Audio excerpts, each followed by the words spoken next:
Révolution, scandaient les manifestants aujourd'hui à Edmonton. Comme leurs compatriotes libanais, ils réclament le départ de la classe politique actuelle et une réforme du système politique confessionnel du pays, qu'ils accusent d'être responsable du marasme économique dans lequel s'est engouffré le Liban depuis plusieurs années. Cynthia El Rami a quitté le Liban il y a 7 ans à cause de la crise économique.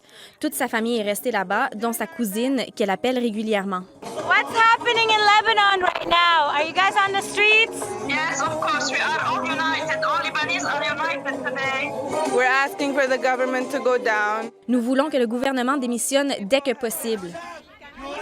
À l'origine de ces manifestations, des mesures d'austérité visant à éponger la dette abyssale du pays et l'annonce d'une nouvelle taxe sur les appels téléphoniques passés à travers les messageries Internet comme l'application WhatsApp.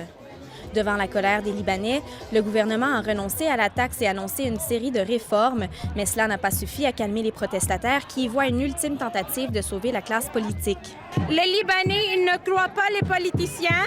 Ils ont vraiment perdu confiance. Ils pensent que les politiciens là-bas ne sont pas là pour les servir.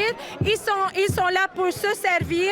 Puis ils ne pensent pas qu'ils vont vraiment mettre à jour toutes les promesses que les politiciens ont mis en place. Dans les rues pour une 11e journée consécutive, dimanche, des centaines de milliers de Libanais ont formé une chaîne humaine sur 170 km le long de la côte du pays pour afficher leur unité face à la crise. Une chaîne qui semble avoir fait son chemin jusqu'en Alberta. Le message que les Libanais d'Edmonton ont voulu envoyer à leur communauté et leurs compatriotes au Liban est un message d'unité.